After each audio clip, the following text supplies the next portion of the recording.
الحمد لله نحمده ونستعينه ونستغفره ونؤمن به ونتوكل عليه ونعوذ بالله من شرور أنفسنا ومن سيئات أعمالنا من يهده الله فلا مضل له ومن يضلله فلا هادي له ونشهد أن لا إله إلا الله وحده لا شريك له ونشهد أن سيدنا وحبيبنا وشفيعنا وسندنا محمدا عبده ورسوله صلى الله تعالى عليه وعلى آله وأصحابه وبارك وسلم تسليما كثيرا كثيرا. أما بعد فأعوذ بالله من الشيطان الرجيم. بسم الله الرحمن الرحيم. إنما نطعمكم لوجه الله لا نريد منكم جزاء ولا شكورا إنا نخاف من ربنا يوما عبوسا قمطريرا فوقاهم الله شر ذلك اليوم ولقاهم نضرة وسرورا. وقال الله تبارك وتعالى في مقام آخر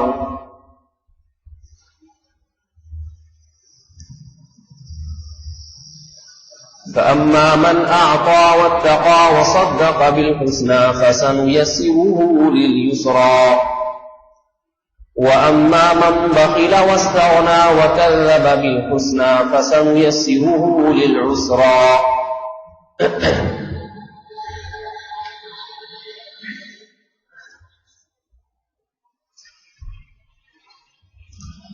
آج انشاءاللہ اللہ کے راستے میں خرچ کرنے سے متعلق کچھ فضائل اور اس عبادت میں جو بدعات آج کل کی جا رہی ہیں ان بدعات کی تفصیل انشاءاللہ کچھ بیان کروں گا.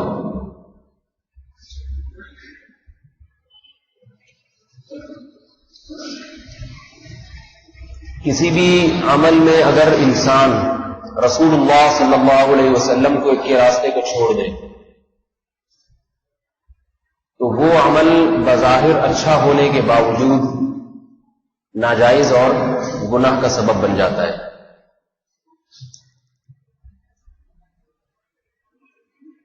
اللہ کے احکام کو پیغمبر کے بتائے ہوئے طریقے کے مطابق پورا کرنا یہ ہے دین.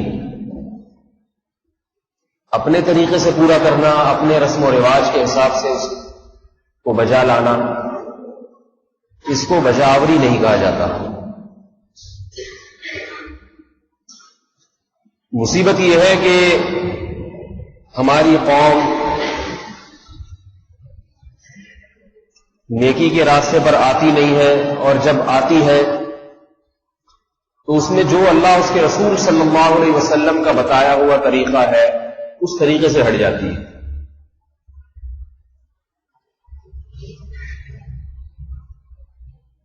صدقات و خیرات میں آج کل کیا کیا بدعات ہو رہی ہیں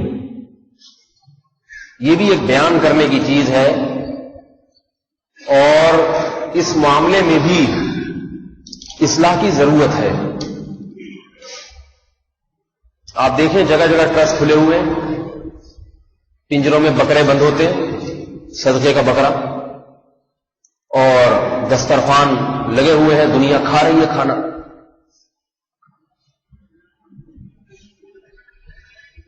لوگ چندے باکس میں پیسے ڈال ڈال کے جا رہے ہیں کہ جی غریب کھانا کھا رہے ہیں.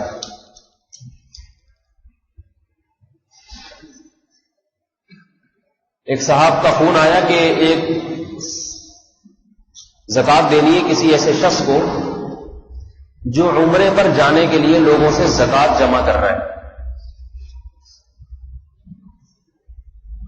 عمرے پہ جانے کے لیے لوگوں سے کیا جمع کر رہا ہے؟ زکوٰۃ. 50,000 ہو گئے، 50 رہ گئے.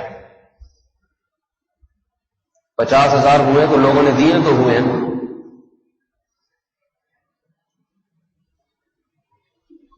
میں نے اس سے کہا کہ آپ کو کوئی اور غریب نہیں ملا؟ عمرہ ایک نفلی عبادت ہے، اس کے لیے بھیک مانگنا لوگوں سے، زکاتیں اکٹھی کرنا کہاں سے جائز ہو گیا؟ اور احمق لوگ دیتے بھی چلے جا رہے ہیں۔ زکات ادا ہوگی یا نہیں ہوگی یہ تو ایک الگ مسئلہ ہے۔ غریب آدمی کو زکات دی جائے، خواہ عمرے کے لیے دی جائے، خواہ حج کے لیے دی جائے، زکات تو ادا ہو جاتی ہے، لیکن کیا مانگنے والے کو دینا جائز ہے یا نہیں؟ اس میں تو تفصیلات ہیں۔ ہر بھکاری کو پکڑا دینا اس کی شریعت میں کہاں اجازت ہے؟ مانگنے کے لیے تو شرائط ہیں، بھیک مانگنے کی ہماری شریعت میں اجازت نہیں ہے۔ بہرحال میں نے سوچا کہ آج اس موضوع پر کچھ روشنی ڈالوں،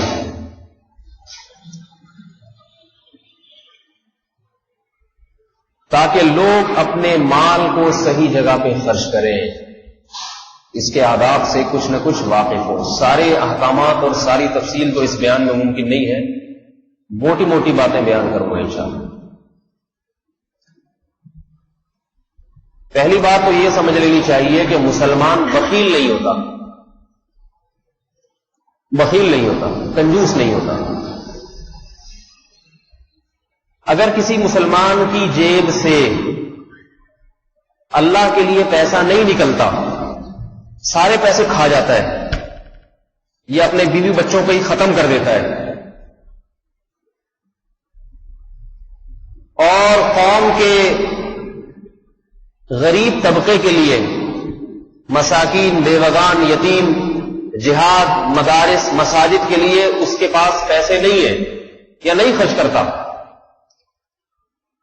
تو ایسا آدمی سب کچھ ہو سکتا ہے جنتی ہونے کے علاوہ، جنتی نہیں ہو سکتا۔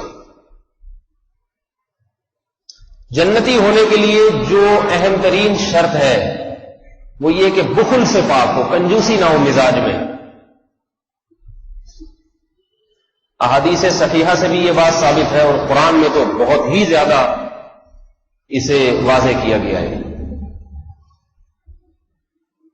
قرآن میں جہاں بھی نماز کا ذکر ہے اس کے ساتھ اللہ کی راہ میں خرچ کرنے کا ذکر لازمی موجود ہے۔ کبھی زکوٰۃ کے عنوان سے، کبھی انفاق کے عنوان سے۔ انفاق کا معنی بھی خرچ کرنا۔ نماز زکوٰۃ، نماز اور زکوٰۃ، نماز انفاق، انفاق کا معنی خرچ کرنا۔ ينفقون، قرآن مضارع کا لفظ استعمال کرتا ہے، ينفقون، جیسے یقیمون الصلاۃ ہے۔ قرآن میں اہل ایمان کی صفت یہ نہیں ہے کہ یحجون، حج کرتے رہتے ہیں۔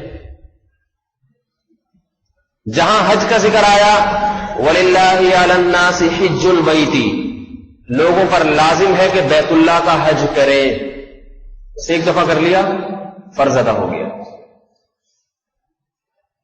مضارع عربی میں جو استمرار کے لیے، آپ نے دیکھا ہوگا پریزنٹ انڈیفینٹ کی ڈیفینیشن ریپیٹڈ ایکشن، بار بار دہرایا جانے والا۔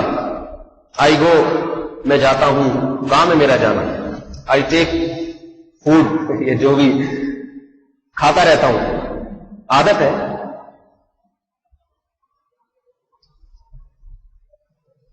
تو جو ریپیٹڈ ایکشن ہے نا، ریپیٹڈ، بار بار دہرایا جانے والا، اس کو عربی میں مضارع سے تعبیر کیا جاتا ہے۔ ایک کام آپ کی عادت ہے، کرتے رہتے ہیں۔ قرآن میں نماز کے لیے مضارع کے صیغے استعمال ہو، یقیمون الصلاۃ، نماز قائم کرتے رہتے ہیں، ایک دفعہ پڑھ کے چھوڑ نہیں دیتے، عادت ہے ان کی نماز پڑھنا۔ نماز کا جب تک عادی نہ بنایا جائے، نماز کے فریضے کو زندہ نہیں کیا جا سکتا۔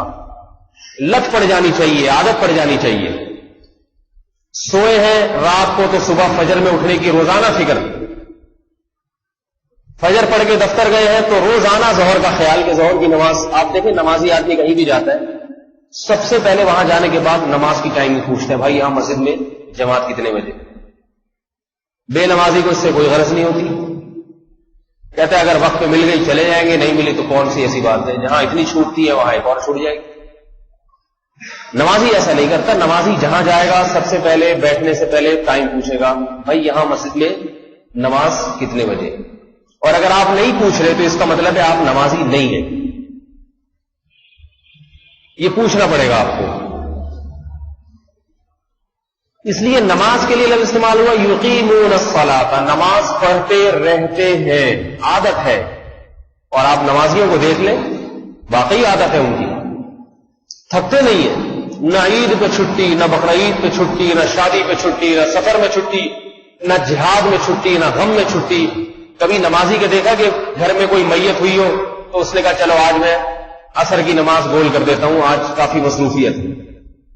جو نمازی ہوگا وہ ایسے نہیں کرے گا، کیا ہے بھائی میت ہو، شادی ہو، بیاہ ہو، جو بھی ہو، نماز تو پڑھنی ہے وقت پر، اور پڑھتے ہیں الحمدللہ۔ جس طرح نماز کے لیے مضارع کا صیغہ استعمال ہوا ہے، اسی طرح اللہ والوں کے لیے، جنتیوں کے لیے مال خرچ کرنے کا تذکرہ جب آتا ہے تو وہاں بھی مضارع کا صیغہ استعمال کرنا، ينفقون، یہ لوگ اللہ کی راہ میں مال خرچ کرتے رہتے ہیں۔ ایسا نہیں ہے کہ ایک مرتبہ آئے تھے تو مسجد کے ڈبے میں 5 روپے ڈال دیے تھے، اس کے بعد اگلے سال کا انتظار کر رہے ہیں۔ ينفقون، نکلتے رہتے ہیں جیب سے پیسے، صحابہ کرام کے نکلتے رہتے تھے، کبھی قسمت میں، کبھی قسمت میں، کبھی کہیں، کبھی پڑوس پہ، کبھی چچا زاد پہ، کبھی پھوپھی زاد پہ، کبھی بہن پہ، کبھی یتیم بچے پہ، ہوتا رہتا تھا۔ آج الٹا چل رہا ہے سسٹم، کبھی اس کے پیسے کھا رہا ہے، کبھی اس کے پیسے کھا رہا ہے، کبھی یتیم کے کھا رہا ہے، کبھی جناب بہن کے کھا رہا ہے، کبھی بیگم کا جہیز دبا کے بیٹھ گیا، کبھی سسرال سے کوئی چیز چرا کے لے آیا، سب چل رہا ہے۔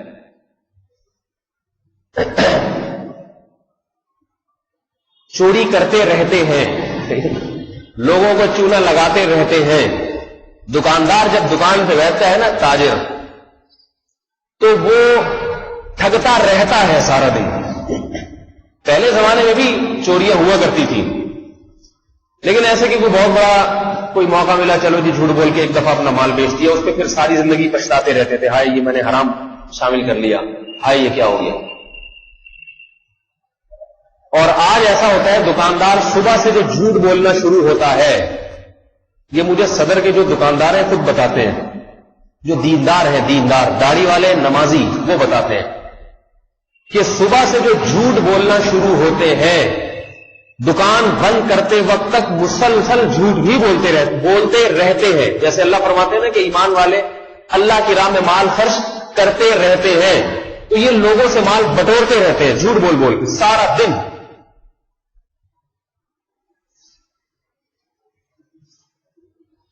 اتنا جھوٹ بولتا ہے آج کا تاجر، اتنا جھوٹ بولتا ہے کہ کسی چیز پہ بھی اعتماد ختم ہو گیا ہے۔ آپ دکان سے جو شہد خریدتے ہیں، اس کی پیکنگ پہ کبھی نہ جایا کریں۔ مجھے شہد کا تھوڑا سا تجربہ ہے، میرا اپنا کاروبار رہا ہے۔ دکانوں پہ جو آپ شہد خریدتے ہیں، بعض شہد ایسے ہیں کہ اتنی بہترین پیکنگ میں آ رہے ہیں، اتنی بہترین پیکنگ میں کہ لوگ اس کی پیکنگ کو دیکھ کے بہت متاثر ہوتے ہیں، مگر اس میں جو مال ڈلا ہوا ہے، ذائقہ بھی بہت ہے اس میں، ایسے کیمیکل ڈلے ہوئے ہیں اس میں کہ وہ میدے کی آنتوں کا بیڑا غرق کر دیتے ہیں، اور لوگ ان کو پیٹ کی، میدے کی مضبوطی کے لیے کھا رہے ہیں۔ ڈاکٹر نے شہد بتایا اس سے میدا مضبوط ہوگا۔ یہ قوم ہماری ماشاءاللہ اس طرف جا رہی ہے۔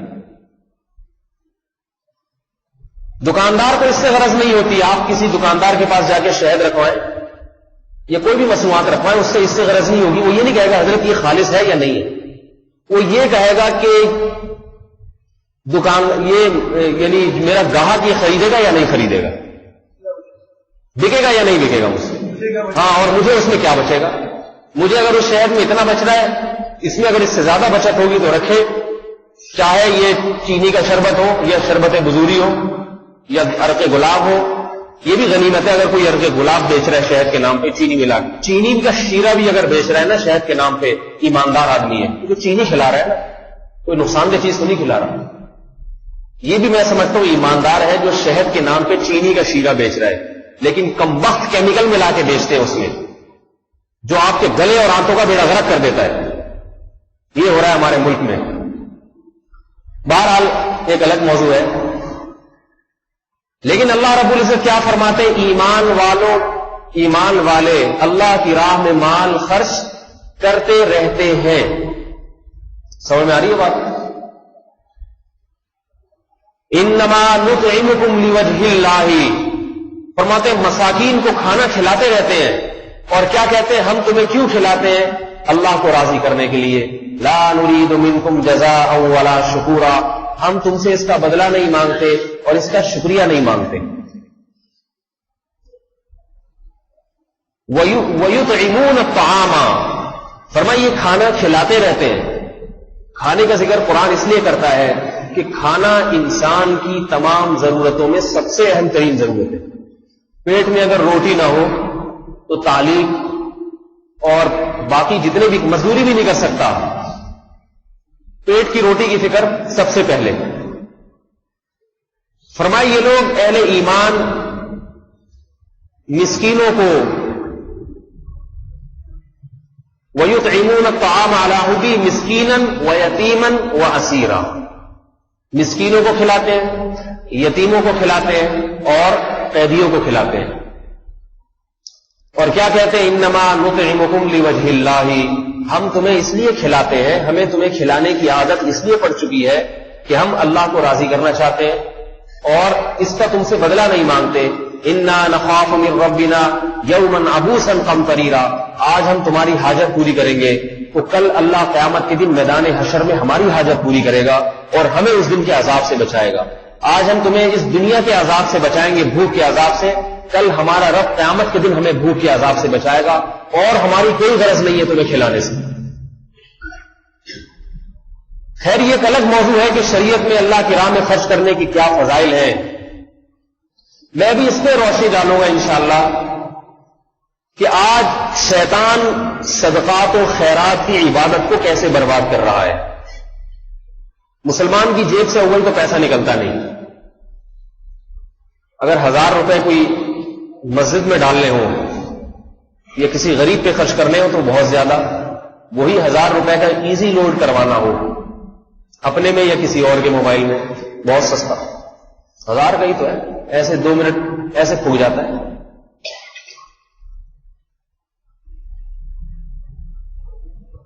آپ اگر کوئی مولوی صاحب چندہ مانگ رہے ہو نا کہ جہاد کے لیے یا کسی مدرسے کے لیے یا غربا مساکین کے لیے, تو عموماً دیکھا ہے لوگ ماشاءاللہ خرچ کرنے والے کرتے بھی ہیں, لیکن ہم سب اس میں برابر ہیں. طبیعت پہ بڑا گرا گزرتا ہے, کوئی بڑا نوٹ نکالیں 5000 کا یا 1000 کا, لیکن آپ دل سے پوچھیں, میں بھی اس میں شامل ہوں, ہم سب برابر ہیں اس میں. ہماری آپس کی جو دعوتیں ہیں جو صرف دوستوں کو خوش کرنے کے لیے ہوتی ہیں, اور دوست بھی وہ جو جنہوں نے جینے مرنے کی قسمیں نہیں اٹھائی ہوئی ساتھ میں. ایک تو دوست ہوتا ہے نا, آپ کو پتا ہے کہ کل میں اگر خدا نخواستہ کوئی دشمن نے مجھ پہ حملہ کیا تو یہ اپنا سینہ پیش کرے گا اس کے سامنے, مجھے بچا لے گا. ایسی دوستیاں تو آج کل شارٹ ہیں. دوست وہی جن کے ساتھ انسان صبح شام ٹائم گزارتا ہے. ان دوستوں کی آپس کی دعوتیں جو صرف زبان کے ذائقے کے لیے اور محفل کو گرم کرنے کے لیے, ان میں 3-3, 4-4 ہزار روپے آرام سے اڑ جاتے ہیں, آرام سے. اس پہ طبیعت کبھی گرا نہیں گزرتی کہ یہ کیا ہو رہا ہے, یہ 4000 روپے کیسے ختم ہو گئے. تو اول تو میرے بھائی آج کا مسلمان اللہ کی راہ میں جس طرح مال خرچ کرنا چاہیے کرتا نہیں ہے, اور اگر کرتا ہے تو کہاں کرتا ہے, میں ذرا وہ آپ کو بتاتا ہوں. آج کے مسلمان کا سب سے زیادہ زور صدقات و خیرات میں بکروں پر ہے, صدقے کا بکرا. آپ نے جگہ جگہ اشتہار لگے ہوئے دیکھے ہوں گے, صدقے کا بکرا 8000 روپے, اور ایک بیچارہ غریب مسکین سا بکرا جس پہ خود صدقہ کرنے کو دل کر رہا ہوتا ہے, کہ بھائی تو 500 روپے کا اس کو چارہ کھلا دے، وہ بھی تو جانور ہے۔ پنجروں میں بکرے جگہ جگہ بند نظر آئیں گے آپ کو، اور وہ بکرے یہ بک رہے ہوتے ہیں کہ ہمیں کھلاؤ، ہمیں نہ کاٹو کھلانے کے لیے، بزبان حال بک رہے ہوتے ہیں وہ۔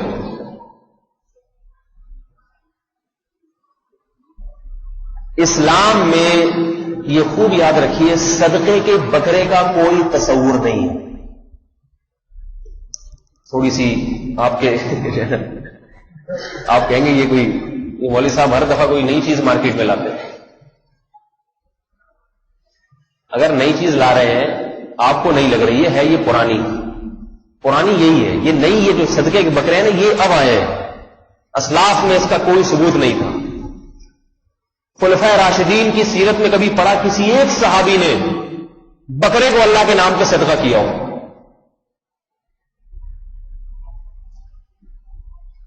صدقات و خیرات کا بنیادی مقصد غریب کی حاجت پوری کرنا ہے، کیا خیال ہے؟ یہی مقصد ہے نا۔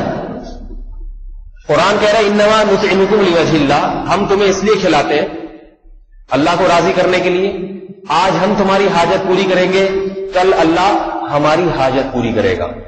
مطلب کیا ہوا؟ غریب کی حاجت، بولو بھائی، غریب کی حاجت پوری ہو جائے۔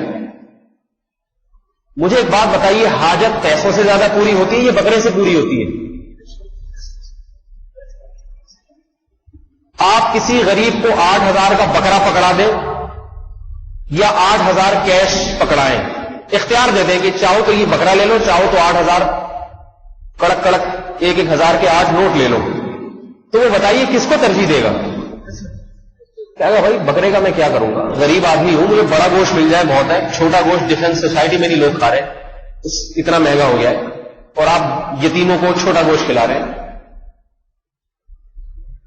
لیکن نہیں، بدعتی یہ کہے گا نا نا نا نا، بکرا جب تک ذبح نہیں ہوگا، جانور کا خون نہیں بہایا جائے گا، میرے سر سے بلائیں نہیں ٹلیں گی۔ اللہ کو راضی کرنے کے لیے تو صدقات کرنے کا تصور ہی نہیں ہے نا، صدقات کیے بھی جاتے ہیں بلاؤں کو ٹالنے کے لیے، ایسے کام کرتے کہ وہ بھائی جس سے چڑیلیں اور بلائیں آئیں، ٹھیک ہے، کہ ان کو ٹالنے کی ضرورت بھی آئے، اور اگر کر لیے اور یقیناً صدقات سے بلائیں بھی ٹلتی ہیں تو حدیث سے ثابت ہے۔ پہلی بات تو یہ کہ خالص ایمان کا تقاضا یہ ہے، کامل ایمان کا تقاضا یہ ہے کہ اس میں دنیاوی غرض کوئی بھی نہ ہو، حتیٰ کہ صدقات اور بلاؤں کو ٹالنا بھی مقصود نہ ہو۔ قرآن سے ہی پتہ چلتا ہے، قرآن جہاں اہل ایمان کے صدقے کا ذکر کرتا ہے وہاں آخرت کی ہولناکیوں کا تذکرہ کرتا ہے کہ یہ اللہ کی راہ میں اس لیے خرچ کرتے ہیں تاکہ آخرت کے عذاب سے اپنے آپ کو بچا سکے۔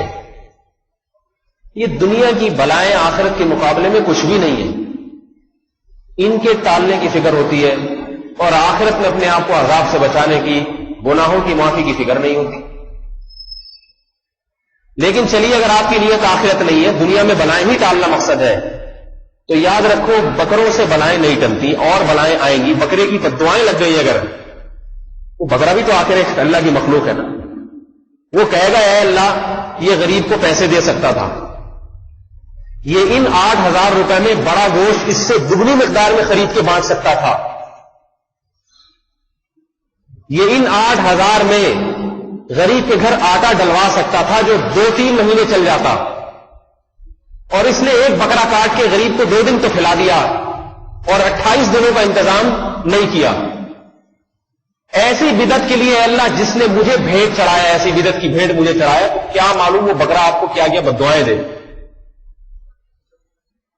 ہمارے حضرت مفتی رشید احمد صاحب رحمہ اللہ تعالیٰ فرمایا کرتے تھے کہ ہماری جو پاکستانی قوم ہے نا، اسے کھلانے کی عادت پڑ گئی، رشوت کھلانے کی۔ کام اٹکا ہوا ہو تو بڑے افسران کو رشوت کھلائی جاتی ہے کہ بھئی یہ لے لو اور ہم سے ٹیکس معاف کر دو یا جو جرمانہ لگا ہے وہ۔ تو فرماتے تھے کہ شاید لوگوں کا تصور یہ ہے کہ کوئی مریض گھر میں پڑا ہوا ہے اور اب ان کا خیال یہ کہ بچنے والا نہیں ہے، موت کا فرشتہ اس کی جان لے کے جائے گا، تو موت کے فرشتے کو انسان کی جان کے بجائے بکرے کی جان دے دیتے ہیں کہ بھائی تو اس کو لے جا، اس کو کاٹ کے رشوت دینے کی کوشش کرتے ہیں موت کے فرشتے کو کہ ہمارے مریض کو بچا لے اور بکرے کو لے جا. فرمایا وہ ایسا ہوشیار ہے، وہ بکرا بھی لے جاتا ہے اور مریض بھی لے جاتا ہے. کل کسی کا فون آیا کہ بیگم صاحبہ نے یہ کہا ہے کہ میں اللہ کے نام پہ جانور حلال کرنا چاہتی ہوں. ایک صاحب نے فون کیا کہ میری بیگم صاحبہ نے کہا ہے کہ میں اللہ کے نام پہ جانور، بولو بھائی، ذبح کرنا چاہتی ہوں. تو مجھ سے یہ پوچھ رہے تھے کہ حضرت اس جانور کو اگر ہم نے ذبح کیا، یعنی جانور ہم نے جب ذبح کیا اللہ کے نام پہ، تو اس کا گوشت ہم خود بھی کھا سکتے ہیں یا نہیں کھا سکتے، یہ مسئلہ پوچھ رہے تھے. میں نے کہا پہلے آپ یہ پوچھیں کہ اللہ کے نام پہ جانور ذبح کرنے کا اسلام میں کوئی تصور بھی ہے یا نہیں ہے. اللہ کے نام پہ جانور ذبح کرنا صرف اور صرف بقرعید کے 3 دنوں میں مشروع ہے اور عقیقے میں. اس کے علاوہ اللہ کے نام پہ جانور ذبح کرنا عبادت نہیں ہے. عبادت میں اپنی طرف سے نہیں کر سکتے. دیکھیے بقرعید میں ہم 4 قسم کے جانور ذبح کرتے ہیں اللہ کے نام پہ: اونٹ، گائے اور بیل وغیرہ، دمبا اور بھیڑ وغیرہ، اور چوتھا بکرا بکری وغیرہ. یہ 4 ہے نا. ایک آدمی کہتا ہے میرے پاس گائے کے پیسے نہیں ہیں تو میں اللہ کے نام پہ مرغی ذبح کرتا ہوں. وہ بھی تو جانور ہے، اگر کر دوں اللہ کے نام پہ ایک مرغی کو قربان کر دیتا ہوں، ہو جائے گی قربانی، یا ثواب ملے گا اس کو. علماء کہیں گے کہ شریعت نے ہمیں 4 جانوروں کو اللہ کے نام پہ قربان کرنا، اس کو تو عبادت قرار دیا ہے. 5واں کوئی جانور ابھی تک ایسا نہیں ہے جس کو اللہ کے نام پہ ذبح کرنا کوئی عبادت. اس میں اپنی طرف سے نہیں کچھ کر سکتے آپ کہ میں چڑیا مار رہا ہوں اللہ کے نام پہ، میں جو ہے وہ ہرن شکار کر رہا ہوں اللہ کے نام پہ. گوشت کھانے کے لیے آپ کریں، آپ کبوتر کا شکار بھی کر سکتے ہیں. گوشت ایک انسان کی حاجت ہے، اس پہ ثواب نہیں ہے. ہم فارمی مرغیاں روزانہ صبح شام ذبح کرواتے ہیں، کوئی 1 کلو کوئی 2 کلو کا گوشت گھر میں لا رہا ہے، تو کیوں ذبح کرواتے ہیں؟ بھائی یہ گوشت چاہیے. یہ نہیں کہتے بھائی ذرا تو اللہ کے نام پہ ایک مرغی ذبح کر دے تاکہ اس کا ثواب میں اپنے دادا مرحوم کو پہنچا دوں. کبھی دیکھا آپ نے؟ پتہ یہ مرغیاں گوشت کھانے کے لیے، اللہ کے نام پہ ذبح ہونے کے لیے نہیں ہے. ذبح کرتے ہوئے اللہ کا نام تو ضرور لینا پڑے گا اس کو تاکہ اس کا گوشت حلال ہو جائے، لیکن گوشت کی ضرورت ہوگی تو ذبح کیا جائے گا، نہیں ہوگی تو ان فارمی مرغیوں کو بھی کچھ نہیں کہا جاتا. تو یہ دیسی بکروں کو بیچاروں کو کیوں کہ میرے بھائی بھیڑ چلاتے ہیں.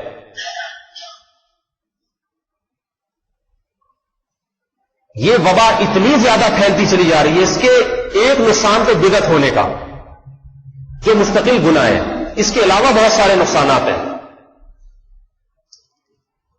بدعت کا نقصان تو یہ دیکھیے، عقیقہ جو ہے نا، عقیقے میں رسول اللہ صلی اللہ علیہ وسلم نے فرمایا کہ جانور کو ذبح کرو. لڑکے کی طرف سے 2 بکرے یا 2 دمبے یا 2 گائے کے حصے آپ لے سکتے ہیں، اور لڑکی کی طرف سے 1. لیکن بعض علماء کے نزدیک عقیقہ بھی منسوخ ہے. امام ابو حنیفہ رحمہ اللہ تعالی کی جو ذاتی رائے ہے، اپنی رائے، وہ یہی ہے کہ جب سے بقرعید کی قربانی مشروع ہوئی ہے شریعت میں، 10 ذی الحجہ کی قربانی، اس نے تمام قسم کی قربانیوں کو منسوخ کر دیا ہے. اسلام میں پہلے زمانے جاہلیت کی رسومات تھی، رجب میں جانور ذبح کیا جاتا تھا، اور یہ عقیقے کا جو جانور ذبح ہونا، یہ اسلام سے پہلے زمانے جاہلیت میں بھی صحابہ کرام اولاد کی پیدائش پہ جانور ذبح کیا کرتے تھے. جب 10 ذی الحجہ کا دن مسلمانوں کے لیے قربانی کے لیے متعین ہوا تو بہت ساری قربانیاں منسوخ ہو گئیں. رجب کی قربانی منسوخ، آج کوئی بھی رجب میں جانور ذبح کرنے کا قائل نہیں ہے. ممکن ہے اب اس بات کو سن کے بہت سے لوگ ہو جائیں بدعتی، تو ایک الگ بات ہے، لیکن اب تک بہرحال کوئی بھی نہیں تھا، سب منسوخ مانتے ہیں. امام ابو حنیفہ رحمہ اللہ تعالی کی جو ذاتی رائے ہے وہ یہ ہے کہ اس قربانی نے، بقرعید والی قربانی نے، عقیقے کی قربانی کو بھی منسوخ کر دیا ہے. لہذا امام ابو حنیفہ کے نزدیک عقیقہ بھی اب سنت عمل نہیں ہے. سمجھ میں آ رہی ہے بات؟ لیکن اس میں ہمارے احناف نے، فقہا نے صاحبین کے قول پہ فتویٰ دیا ہے، امام ابو یوسف اور امام محمد رحمہ اللہ تعالی کے قول پہ۔ ان کے نزدیک عقیقہ اب بھی مستحب اور سنت عمل ہے، لہذا اس میں دونوں اختیار ہیں، آپ چاہیں تو امام حنیفہ کی رائے پر عمل کریں، چاہے تو صاحبین کی رائے پر عمل کریں، کر سکتے ہیں، بدعت نہیں کہا جائے گا اس عمل کو، احادیث صحیحہ سے ثابت ہے۔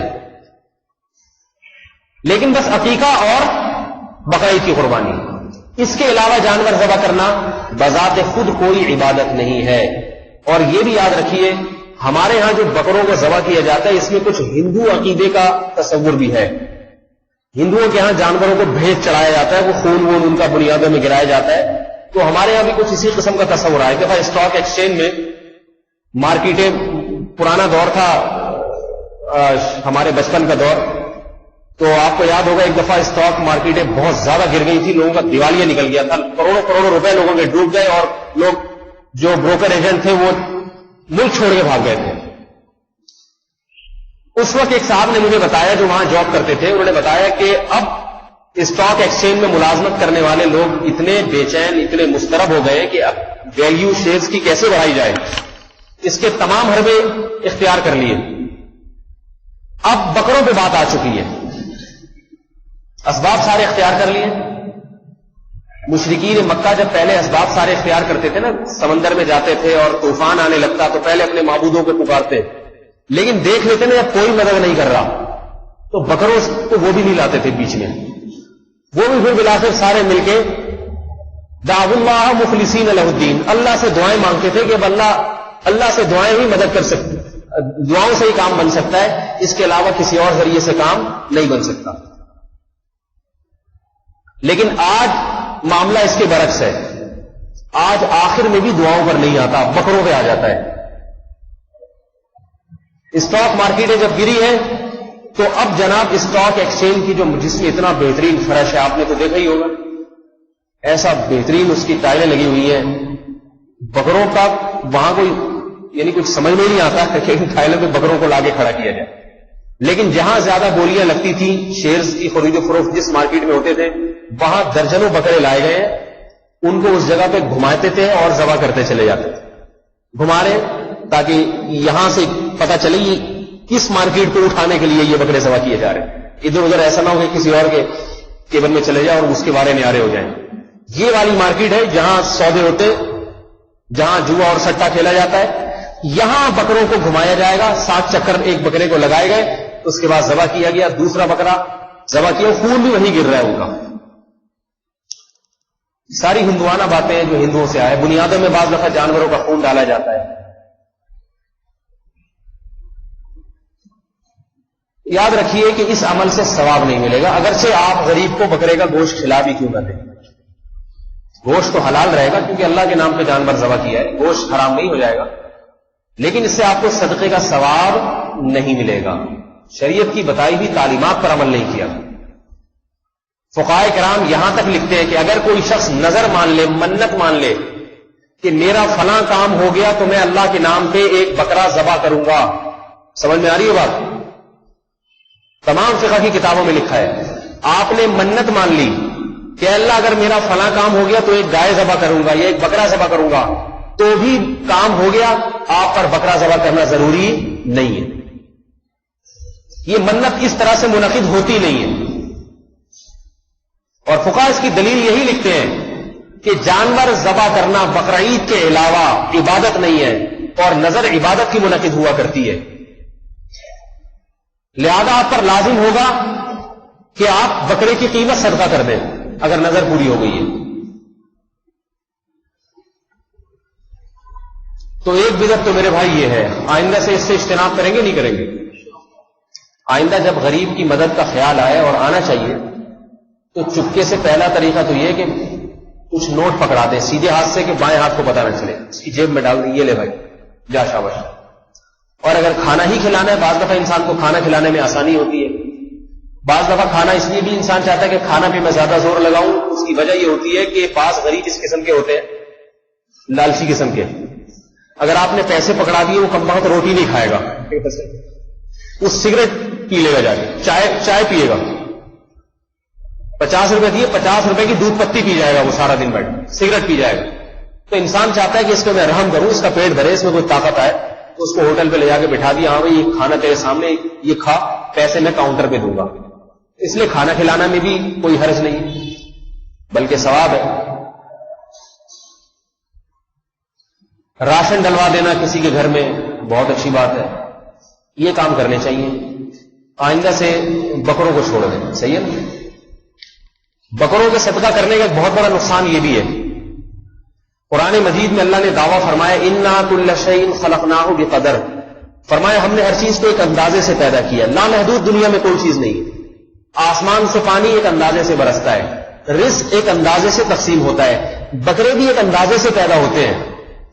نہ اتنے زیادہ پیدا ہوتے ہیں کہ ہر آدمی مفت میں, ہر غریب سے غریب بھی مفت میں کھائے, ایسا نہیں ہوتا. اللہ چاہتے ہیں کہ کچھ تھوڑا سا محنت کر کے ان کو رزق ملے. رزق کی اتنی فراوانی نہیں ہوتی اللہ کی طرف سے کہ آپ کو گھر بیٹھے مفت میں ہر چیز ملتی چلی جائے. اتنی ترقی دنیا کے کسی ملک نے نہیں کی ہے, اور اگر کی بھی ہے تو لوگوں کا مال غصب کر کے کی ہے. ورنہ ایک بزرگ تھے, ان کے گھر ایک ساتھ جاتے, روزانہ دال کھانے کو ملتی. تو ایک وہ آدمی تنگ آ گیا, کہتے ہیں حضرت آپ کے یہاں روزانہ دال ہی کیوں پکتی ہے؟ تو ان بزرگ نے کہا بھائی حلال جو ہے نا اتنا ہی ملتا ہے, حلال اتنا ہی ملتا ہے. تو حلال تو محنت کر کے ہی ملے گا. ہاں اگر ایک آدمی ڈکیتی پر, چوری پر اتر آئے تو ایک الگ بات. اللہ کی طرف سے رزق ایک اندازے سے تقسیم ہوتا ہے. وَلَوْ بَسَطَ اللَّهُ الرِّزْقَ لِعِبَادِهِ لَبَغَوْا فِي الْأَرْضِ, اللہ فرماتے اگر ہم آسمان سے اتنا رزق برساتے, اتنا رزق برساتے کہ انسان کی ضرورت سے کئی گنا زیادہ ہو جاتا اور انسان کو رزق کے حصول کے لیے محنت نہ کرنی پڑتی, فرمایا یہ سارے میرے باغی اور سرکش ہو جاتے, مجھے پھر کوئی بھی یاد نہیں رکھتا, کوئی پریشانی نہیں ہوتی. تو اللہ کسی کو یاد آتا. ابھی تو دیکھو کل رات 10 بجے لائٹ گئی تھی اور ماشاءاللہ صبح 10 بجے آئی ہے. کتنا رو رو کے لوگوں نے اللہ کو یاد کیا اور کس قدر گناہ معاف ہوئے ہمارے. 12 گھنٹے کی لوڈ شیڈنگ اور 10 بجے آنے کے بعد سب خوش تھے کہ اب تو آ گئی, 15 منٹ بعد پھر چلے گئی. بھروسہ ہی نہیں کہ آئی ہے تو کتنی دیر. مجھے تو جب لائٹ نہیں ہوتی خوشی ہوتی ہے آنے کی کہ اب آئے گی. جب آتی ہے تو خدا کی قسم اپنی حالت یہ بتا رہا ہوں کہ اب پھر خوشی نہیں ہوتی, پتہ نہیں کب چلی جائے. نہ آدمی کمپیوٹر پہ بیٹھ سکتا ہے, نہ آدمی گھر میں کوئی مطالعہ کر سکتا ہے. دن کی روشنی میں, سورج کی روشنی میں آپ جو کتاب پڑھ لیں. آج کل تو ہماری جتنی کتابیں ہیں وہ کمپیوٹر میں آ گئی. 5 لاکھ کتابیں ہیں. میرے پاس ایک CD ہے جس میں 5 لاکھ کے قریب کتابیں. تو ہماری تو ساری تحقیق وہ کمپیوٹر پہ ہی ہوتی ہے بیٹھ کے. کوئی ہم نے کسی مسئلے کی تحقیق کرنی ہو تو کمپیوٹر, ہر چیز موجود ہے. اس کے لیے بجلی ہونی چاہیے. بجلی نہیں ہے تو UPS کا انتظام, UPS کے لیے بھی چارجنگ چاہیے. بجلی ہو تو چارج ہوگا نا. دیکھیں بجلی گئی, لائٹ گئی بیان کے دوران, اب جنریٹر کی آواز آئے گی, پھر پتہ نہیں چلے گا کہ آج بیان جنریٹر کا ہے یا میرا بیان. وہ بھی اپنی بول رہا ہوگا, میں اپنی بول رہا ہوں. تو انشاءاللہ ہماری مغفرت اللہ نے چاہا ویسے ہی ہو جائے گی. قیامت کے دن فرشتے بلائیں گے, بولیں گے بھائی پاکستانی ہے یا غیر پاکستانی. اگر ہم نے کہا پاکستانی جاؤ جنت, غیر پاکستانیوں کا حساب کتاب ہوگا بہت اچھی طریقے سے. پاکستانیوں کا اللہ نے چاہا تو کوئی حساب و کتاب نہیں ہوگی. اللہ تعالیٰ یہ پوچھیں گے پاکستان میں عوام میں تھے یا حکمرانوں میں تھے. اگر عوام سے تمہارا تعلق ہے بغیر حساب کتاب کی جنت میں, اور اگر تمہیں کوئی کسی علاقے کے ناظم تھے, گورنر تھے, تو شاید بغیر حساب کتاب کے جہنم. سمجھ آئیے نا بات. بظاہر ایسا ہی لگتا ہے, باقی جنت جہنم ہونے کا کوئی یقینی فتویٰ تو کوئی لگا نہیں سکتا, لیکن بظاہر ایسا ہی لگتا ہے. تو میں یہ عرض کر رہا تھا میرے بھائی کہ ایک بہت بڑا نقصان ان صدقے کے بکروں کا یہ بھی ہے کہ اللہ رزق تقسیم کرتے ہیں ایک اندازے کے ساتھ.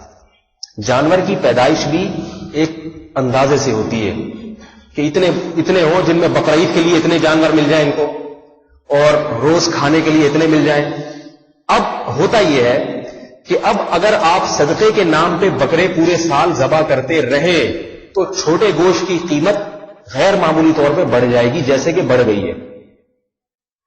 میرا خیال ہے نہیں آ رہی بات سمجھ, کیونکہ اللہ ان صدقے کے بکروں کے حساب سے تھوڑی بکرے پیدا کرتے ہیں کہ یہ والے بھی یہ جو پنجرے میں غریب مسکین قسم کے بکرے ہیں. اللہ نے تو اتنے جانور پیدا کیے ہیں کہ گوشت کی قیمت ایک اندازے سے نہ بہت مہنگا ہو نہ بہت سستا ہو. غریب آدمی ہفتے میں ایک دفعہ کھا سکے، مالدار آدمی ایک دن کے ناغے کے ساتھ کھا سکے. یہ ایک حساب ہوتا ہے اللہ تعالیٰ کا رزق بانٹنے میں کہ مالدار کو یہ چیز روزانہ ملے، غریب کو تھوڑے ناغے کے ساتھ ملے.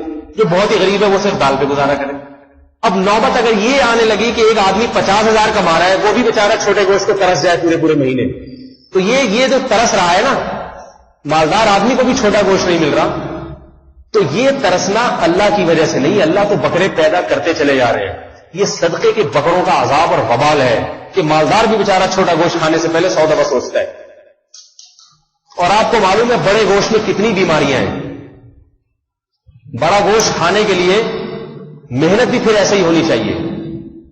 آج کل محنت ہے نہیں، تو بڑے گوشت میں جو ڈاکٹر حضرات بہتر جانتے ہیں کہ بڑے گوشت ہضم کرنے کے لیے محنت چاہیے. اب لوگ پھر وہی کھاتے ہیں بڑا گوشت، تھوڑے دنوں میں وہ ہسپتال بھرے ہوئے ہیں. کوئی دل کا مریض ہے، کسی کو جناب برین ہیمریج ہو رہا ہے، کسی کو بلڈ پریشر ہائی ہو رہا ہے. تو یہ ساری بیماریاں جو عوام میں پھیل رہی ہیں، ان میں بھی صدقے کے بکروں کا بہت بڑا، بولو بھائی، دخل ہے. ایک سنت جو ہے نا، سنت معاشرے میں برکات پیدا کرتی ہے، اور بدعت معاشرے میں برکات کو چھیننے کا سبب ہے. ایک بدعت درجنوں خرابیاں پیدا کرنے کا سبب بنتی ہے.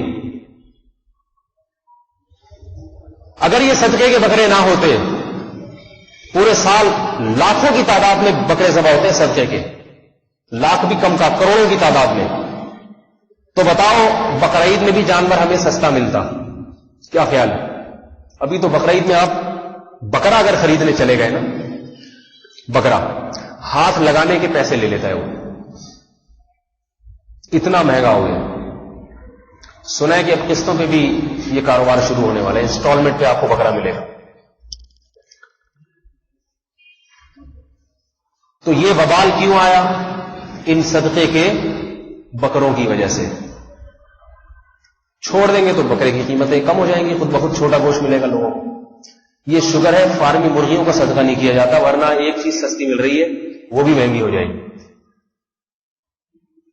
دوسری چیز، لوگ صدقات و خیرات میں جو دوسری گڑبڑ، دوسری بدعت کرتے ہیں. دوسری بدعت، پہلی بدعت تو میں نے آپ کو بتائی، وہ کیا ہے؟ صدقے کے بکرے، جس کا اسلام میں کوئی تصور. جانور گوشت کھلا سکتے ہیں آپ،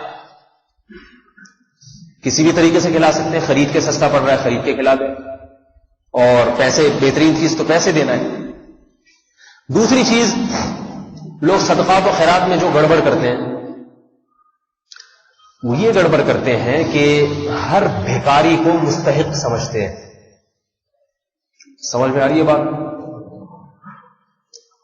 رسول اللہ صلی اللہ علیہ وسلم ہر بھیک مانگنے والے کی حوصلہ افزائی نہیں کیا کرتے تھے. آج آپ دیکھیں جگہ جگہ فٹ پاتھوں پہ دسترخوان لگے ہوئے ہیں، اور ایک لنگر تقسیم ہوتا ہے جس میں دنیا کھا رہی ہوتی ہے بیٹھ کے کھانا. اس میں یہ فرق نہیں ہو سکتا کہ کون مستحق ہے اور کون مستحق نہیں ہے. اس کا نتیجہ یہ نکلتا ہے کہ جو مستحق نہیں ہیں ان میں کام چوری کی عادت پڑتی ہے.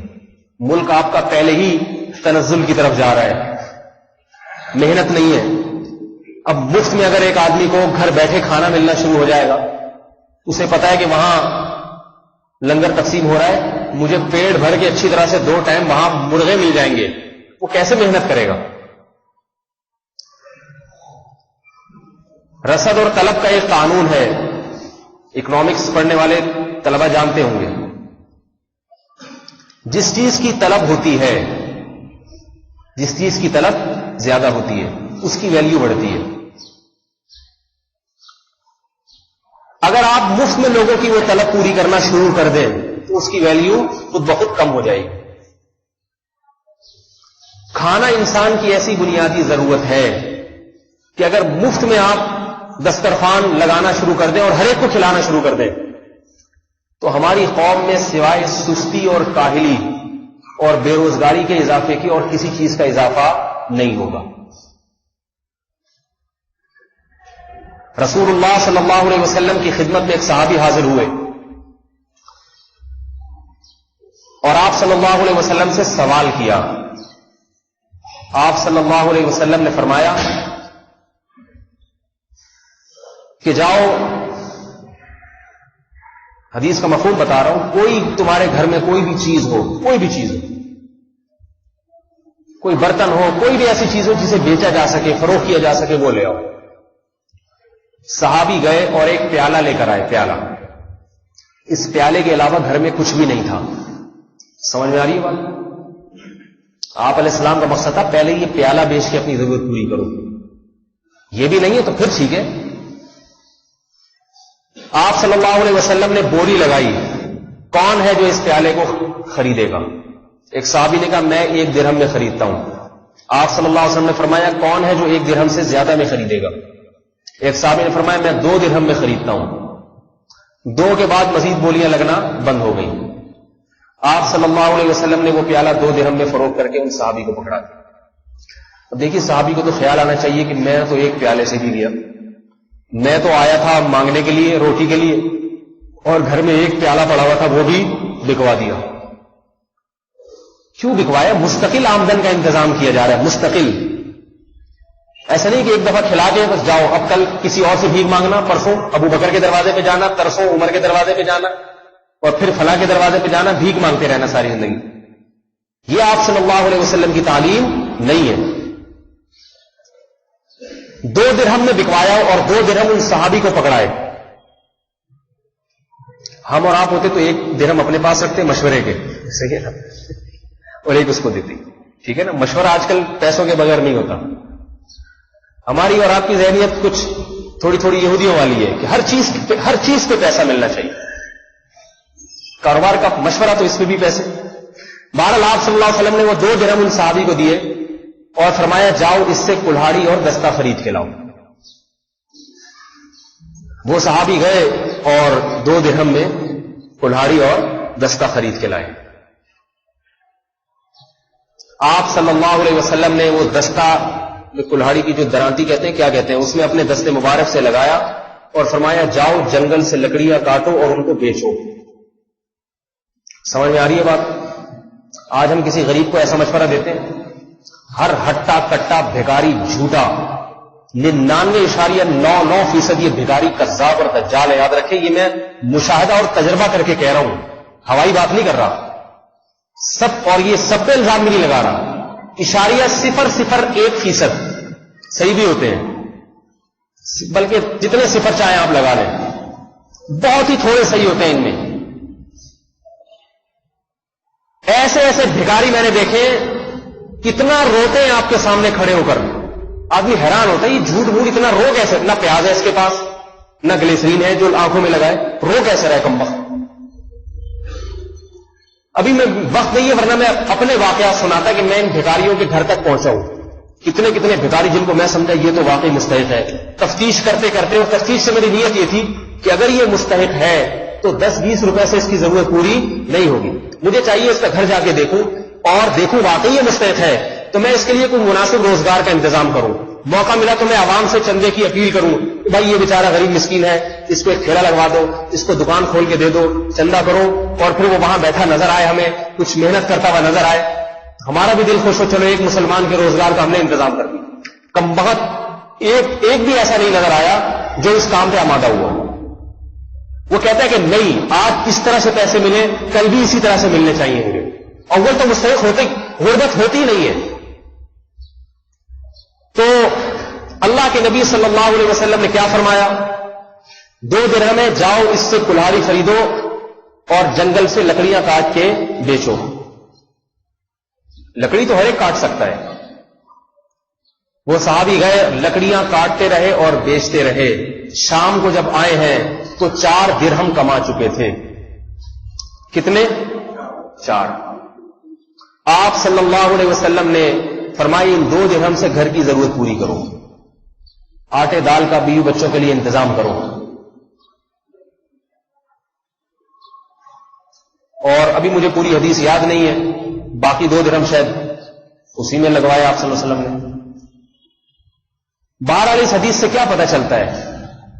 دیکھیے امام شافعی رحمہ اللہ تعالی کا مذہب یہ ہے, امام شافعی کا مذہب یہ ہے کہ جس آدمی کے ہاتھ پاؤں سلامت ہو, ایک ڈھیلا بھی اس کی جیب میں نہیں ہے, ایک ٹیڈی پائی نہیں ہے, لیکن جب وہ صبح اٹھائے تو دونوں ہاتھ اور دونوں پاؤں سلامت ہے اور بیماری نہیں ہے، محنت کر سکتا ہے، تو فرماتے ہیں ایسے آدمی کے لیے زکات مانگنا بھی حرام اور اس کو زکات دینا بھی حرام ہے. تو فرماتے ہیں یہ مستحق زکات نہیں ہے، کیونکہ یہ صبح اٹھا ہے، اگرچہ ابھی اس کے پاس کچھ نہیں ہے، لیکن یہ محنت کر کے 2 ٹائم کی روٹی کما سکتا ہے اور 24 گھنٹے کی حاجت اپنی پوری کر سکتا ہے. یہ محنت کرے، نہ کما سکے پھر مانگے، لیکن اللہ کا وعدہ ہے کہ یہ محنت کرے گا. وَمَا مِن دَابَّةٍ إِلَّا عَلَى اللَّهِ رِزْقُهَا، فرمایا زمین پہ چلنے والا کوئی ایسا جانور نہیں ہے جس کی روزی اللہ نے اپنے ذمہ نہ لے دی. ہاں اگر خدا نہ خواستہ کوئی بیماری ہے گھر میں یا کوئی ایسی ضرورت ہے جو پوری ہونا ممکن نہیں ہے، وہ ایک الگ بات ہے. امام ابو حنیفہ رحمۃ اللہ علیہ کے نزدیک ایسے آدمی کو زکات دینا تو جائز ہے اگر اس کے پاس سونا چاندی ہو، وہ نصاب متعین وہ نہیں ہے، لیکن ایسے آدمی کے لیے زکات مانگنا پھر بھی حرام ہے. میرا خیال ہے نہیں آ رہی بات سمجھ میں، تھوڑا سا ٹیکنیکل قسم کا فرق ہے. مانگنا ایک الگ چیز ہے اور مستحق زکات ہونا الگ چیز ہے. ایک آدمی کے پاس سونا چاندی مال تجارت اور کیش رقم اور ضرورت سے زائد سامان نہیں ہے، یہ آدمی زکات کا مستحق ہے. بغیر مانگے آپ اس کو زکات پکڑا دیں گے، آپ کی زکات ادا ہو جائے گی. لیکن اگر وہ مانگ لیتا ہے آپ سے کہ جی مجھے زکات چاہیے،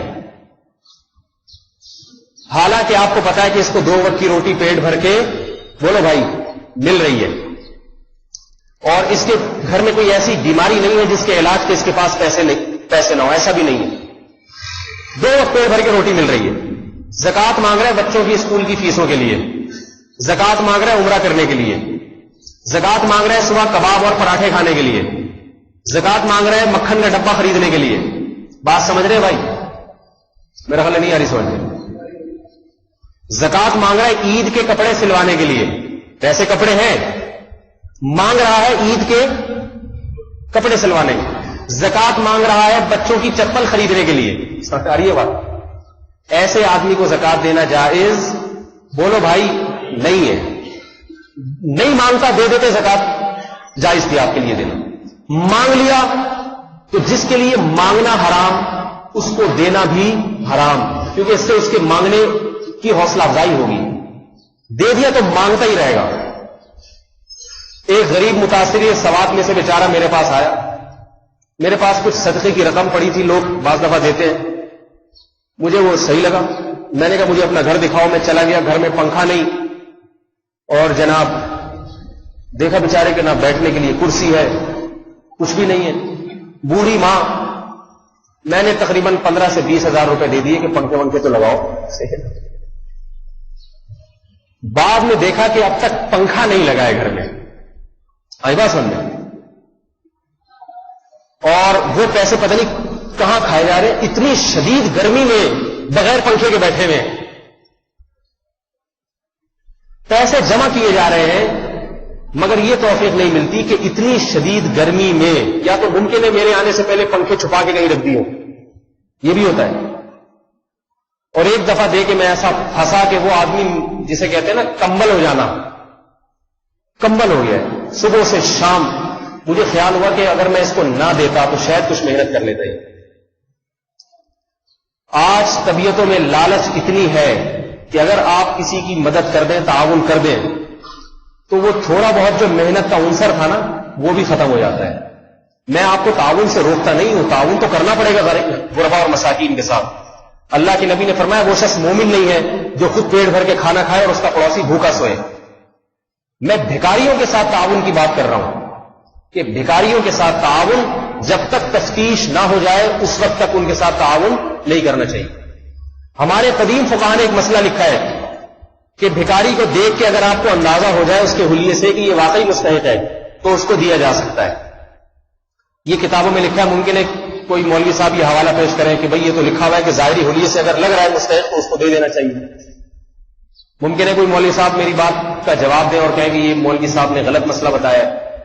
فقہاء نے کتابوں میں تو یہ لکھا ہے کہ اگر آپ کو کوئی دیکھنے سے لگ رہا ہے تو آپ دے دیں. تو یاد رکھیں فقہاء نے اپنے دور کے لیے لکھا کے زمانے میں لکھا ہے جب خیر غالب تھی، شر غالب نہیں تھا. اس وقت کسی کا حلیہ اگر بیچارے کا ایسے یتیموں مسکینوں والا ہوتا تو اکثر غالب گمان یہ تھا کہ واقعی ایسا ہی ہوگا. سمجھ میں آ رہی ہے بات؟ آج فراڈ کا دور ہے, دھوکے بازی کا دور ہے. بھیک مانگنے والا 3 پیس سوٹ اور ٹائی لگا کے ڈیٹول سے نہا کے تھوڑی آئے گا بھیک مانگنے کے لیے. وہ جو ہے نا, وہ جتنا جھوٹ بول سکتا ہے بولے گا. یہاں مسجد میں کھڑے ہو کے روتے, ایسا روتے ہیں کہ آدمی حیران ہوتا ہے. ابھی یعنی بتایا اور رونا شروع کر دیا, پھر اگلی مسجد میں جائے گا, بتانے سے پہلے رونا نہیں آئے گا, جیسے ہی اپنی تقریر ختم ہوئی پھوٹ پھوٹ کے رونا. رونا تو آج کل ایسا کھیل بن گیا ہے. ایک بات درمیان میں چٹکلے کے طور پہ آپ کو بتا دوں, خواتین کے رونے سے کبھی متاثر نہ ہوا کریں. ایک درمیان میں ایک بات ہے, اگرچہ موضوع سے ہٹ سے, لیکن رونے کی بات آئی ہے. رونا اور خواتین کا آپس میں بڑا گہرا تعلق. یہ جو ہمارے نئے نئے شادی شدہ جوڑے ہوتے ہیں نا, ان کی نئی نئی شادیاں ہوتی ہیں, تو ان کو نہیں پتا ہوتا بیگمات کے گھر میں بیگم کسی وقت ساس کی ظلم کی داستان رو رو کے سنائے نا, ویسے سناتی رہا, متاثر نہیں ہو. جس دن رو پڑی یہ بیچارہ رو پڑتا ہے, یہ بھی رو پڑتا ہے. ہائے واقعی بڑا ظلم ہوا ہے. خواتین کے لیے رونا بائیں ہاتھ کا کھیل ہے, یہ بات یاد رکھیں. سمجھ آئیے نا بات؟ بالکل بھی متاثر نہ ہوا کریں عورت کے رونے پر. آج کل خواتین بہت روتی ہیں اور ان کو پتا ہوتا ہے دلائل کی دنیا میں مرد کو قائل کرنا میرے لیے ممکن. بعض چیزیں خواتین میں اور بچوں میں مشترک ہوتی ہیں. یہ انٹرنیٹ پہ بعض خواتین میں بیان سنتی ہیں, مجھے ڈر ہوتا ہے کہ خلاف نہ ہو جائے, لیکن بہرحال سب کی بات نہیں کر رہا. جو خواتین انٹرنیٹ پہ بیان سنیں گی ان کے علاوہ خواتین کی بات کر رہا ہوں. بچوں میں اور عورتوں میں بعض چیزیں مشترک ہیں. بچے کے پاس دلائل نہیں ہوتے, وہ اپنی بات منواتا ہے رو رو کے. اسے پتا ہے میں رونے کے علاوہ میرے پاس کوئی دلائل نہیں ہے کہ میں ابا سے مناظرہ کروں. مثلا بچے کو 20 روپے چاہیے, صبح آپ 50 روپے کی چیز اس کو کھلا چکے ہیں, شام کو بچے کو گولا گنڈا چاہیے, صحیح ہے نا. اس کا گلا خراب ہے, اس کو پتا ہے میرا ابا مجھے گولا گنڈا نہیں کھلائے گا, آئس کریم نہیں کھلائے گا. تو بچہ کو پتا ہے دلائل کی دنیا سے تو میں قائل نہیں کر سکتا کہ نہیں میرے گلے کو کچھ نہیں ہوگا. آپ کو غلط کسی نے کہا ہے. ڈاکٹر یہ جو کہتے ہیں برف کھانے سے گلا خراب ہوتا ہے, ڈاکٹروں کی رپورٹ غلط ہے. میرے پاس انٹرنیٹ پہ ایک نئی تحقیق ہے کہ جس میں ثابت ہوتا ہے کہ گولا گنڈا کھانے سے گلا اور مضبوط ہو جاتا ہے. بچہ دلائل نہیں لے گا. بچے کو پتا ہے کہ دلائل کی دنیا میں میں مقابلہ نہیں کر سکتا. بچہ اپنے جذبات سے آپ کو متاثر کرنے کی کوشش کرے گا, روئے گا, چیخے گا اور غیرت کے تانے دے گا آپ کو. اگر تھوڑا سا سمجھدار ہے تو تانے دینے پر آ جائے گا. 20 روپے کا 20 روپے نہیں دے سکتے. یہ محبت.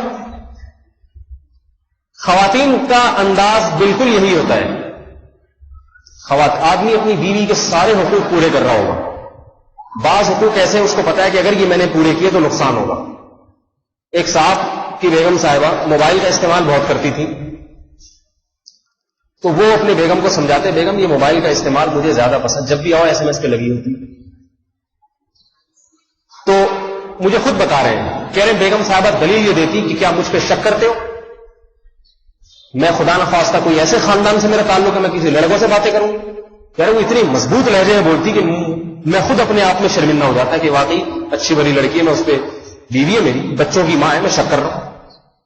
5-6 سال تک یہ سلسلہ ایسے ہی چلتا رہا. جب موبائل کی بات ہے, کیا میں مجھے غلط سمجھا رہا ہے, بیوی پہ شک, میں کوئی غلط ہوں, اس طرح کی بات. 5 سال کے بعد پتا چلا کہ محترمہ کا اتنا گہرا تعلق کسی ناآشنا سے ہو چکا ہے کہ بس میں آگے تفصیلات نہیں بتاتا. طلاق تک نوبت پہنچی. پھر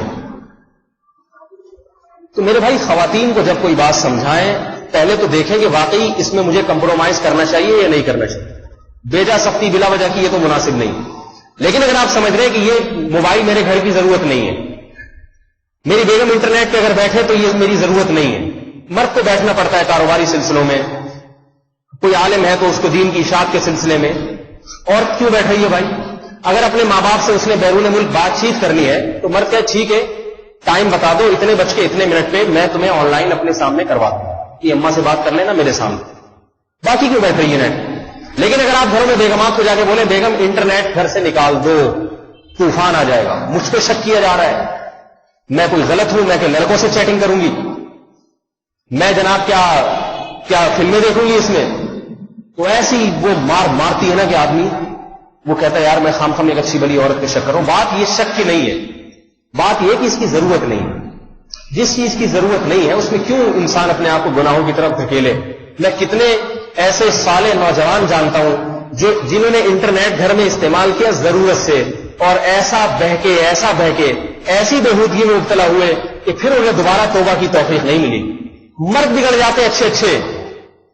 تنہائی میں اپنے آپ کو گناہ سے بچانا یہ تو بڑے اللہ والوں کا کام ہوتا ہے، اس کے لیے تو بہت زیادہ تقویٰ چاہیے۔ انسان کیوں اپنے آپ کو تنہائی میں گناہ کا موقع دے؟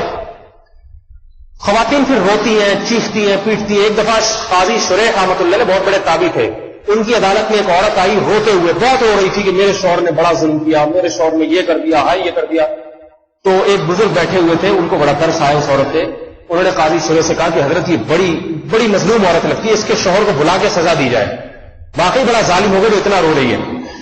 وہ واقعی قاضی تھے، انہوں نے کہا کہ فرمایا کہ رونے سے کسی کا مدعا ثابت نہیں ہوتا، اس کے رونے کو دیکھ کر میں اس کے شوہر کو ظالم قرار دے دوں یہ نہیں ہو سکتا۔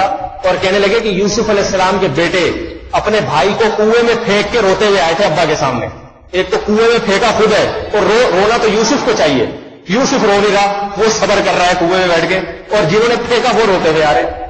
ہمارے سیاسی حکمران دیکھا نہیں خود قتل کر کے کتنا روتے ہیں، پھر خود مارا ہوگا، اگلے دن ویڈیوز جاری ہوگی، اتنا رو رہے، ہائے یہ کیا ہو گیا، ہائے میرا خود مروایا ہے۔ آج کا دور دھوکے۔ یوسف علیہ السلام جو پیغمبر کے بیٹے تھے، یوسف علیہ السلام کے بھائی یعقوب پیغمبر کے بیٹے، بھائیوں نے مل کے اپنے بھائی کو کنویں میں ڈالا، کتنا بڑا ظلم۔ وجاؤ اباہم عشاء یبکون، اور ابا کے پاس آئے خون آلودہ قمیض لے کے، جھوٹی قمیض، اور رو رہے ہیں، یبکون روتے ہوئے آ رہے ہیں، ہائے ابا ہمارے بھائی کو بھیڑیا کھا گیا۔ رونے سے کبھی کسی کا مدعا ثابت نہیں ہوتا۔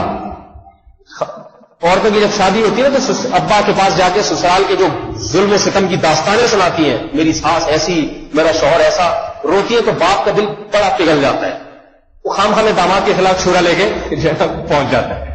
تو یہاں آپ حضرات سے میں گزارش کروں گا کہ یہاں تھوڑا تحمل کیا کریں۔ بیٹی جب لڑکے آیا کرے اور اپنے شوہر کی داستانیں سنایا کرے رو کے، ذرا بھی متاثر نہ ہوا، سن لیں، ڈانٹے نہیں اسے۔ جب ٹھنڈی ہو جائے تو رونے دیں، اس کے لیے اور تولیے رومال کے اندر بیٹا رو لو یہاں بیٹھ کے۔ رونے کے دوران تمہاری کوئی بات میں نہیں سنوں گا، رونا کوئی مسئلہ نہیں، تمہاری اماں بھی بہت رویا کرتی تھی جا کے، اپنا زمانہ بھول جاتے ہیں۔ جب بیٹی آ کے وہی ڈرامے کرتی ہے تو پھر ایک دم طلاقیں ہوتی ہے۔ پھر رونے میں تسلی کے ساتھ رو کے، اور نشان بھی دکھائی دیے، چماٹ مار دی۔ میرے بھائی اگر ایک آدمی کھلا رہا پلا رہا ہے ساری زندگی اپنی بیوی کو، رکھ رہا ہے، کسی بات پہ آ کے غلطی سے چماٹ مار دیا، اگرچہ نہیں مارنا چاہیے لیکن کون سا ایسا طوفان کھڑا ہو گیا، اس میں کیا ہو گیا؟ تو وہ آگے ایسے داستانیں سنائے گی، تو بٹھائے وہ رو لو، تسلی سے رو۔ جب ٹھنڈی ہو جائے، 2-4 دن گزر جائیں، اس کے جذبات کھڑے، بولا کیا بات، اور یک طرفہ بیان سن کے کبھی فیصلہ نہ کریں، دوسری پارٹی کو بلائیں، بیٹا کیا بات ہے، آپ یہ ظلم زیادتی کر رہے ہیں، مجھے شکایت ملی ہے، تسلی سے۔ آپ دیکھیں اکثر شکایتیں حل ہو جائیں گی، کچھ بھی نہیں ہو، پتہ چلے گا کوئی ایسی بات نہیں تھی۔ لیکن ہمارے ہاں بیٹھے ہوتے جیسے کوئی فلم کا ہیرو ہوتا ہے نا، ایک دم تیش میں آ جانا، اور وہ آئی اور 2-4 باتیں کی، ایک دم پہنچ گئے ڈنڈے لے کے۔ میں ایک دفعہ نیو کراچی میں امامت کیا کرتا تھا، میں نے دیکھا کہ شادی ہوئی ہے، 1 ہفتے کے بعد لڑکی کے بھائی آئے اور بہنوئی کے گھر پہ، بہنوئی کا گھر میرے گھر کے سامنے، مجھے دھار دروازے پہ آوازیں آ رہی ہیں، تو پتہ نہیں کوئی دھماکے ہو رہے ہیں۔ میں نے کھڑکی سے جھانک کے دیکھا تو وہ جو تھے نا لڑکی کے بھائی، وہ اپنے بہنوئی کے گھر پہ لاتے مار رہے تھے دروازے کو توڑنے کے لیے۔ میں نے کہا بیل بجا کے داخل ہو جاؤ، اگر نہ توڑیں گے، ایسی گالیاں، یہ ایسا ہے، یہ ویسا ہے، یہ اس نے یہ کر دیا۔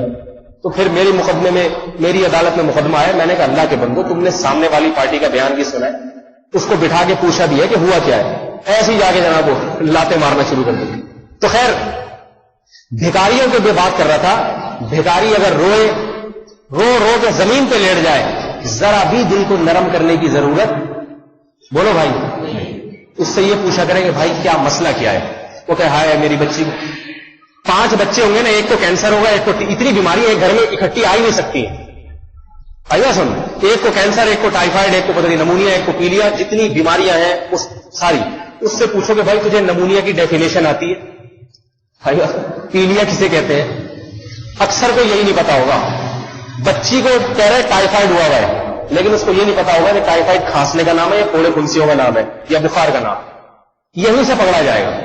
اور اگر بتا دے تو اس سے پوچھے کہ بھائی 10-20 روپے سے تیرا گزارا نہیں ہوگا، اتنی بڑی بڑی بیماریاں ہیں، کینسر اور ایڈز خدا نخواستہ، صحیح ہے، اتنی بڑی بڑی بیماریاں ہوئی ہیں، تو اللہ کے بندے 5-10 روپے سے تیرا کچھ نہیں بنے گا، تو ایسا کر مجھے اپنے گھر لے جا۔ یہ بھی اپنا تجربہ بتا رہا ہوں، فوراً کہے گا ہاں ہاں چلے، ٹائم بتا دیں مجھے، وہ بولے گا یہ، تاکہ آپ متاثر ہو جائے کہ یہ تو اپنے گھر لے جانے کے لیے تیار ہے۔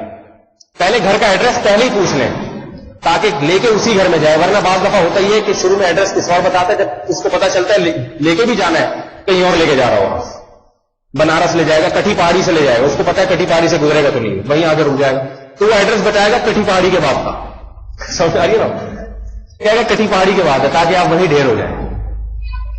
تو اس سے کہیں کہ تو کیسے گزر کے آگے کٹھی پہاڑی سے، اتنے خطرناک حالات میں وہیں کھڑے ہو کے نہیں بھیک مانگ سکتا۔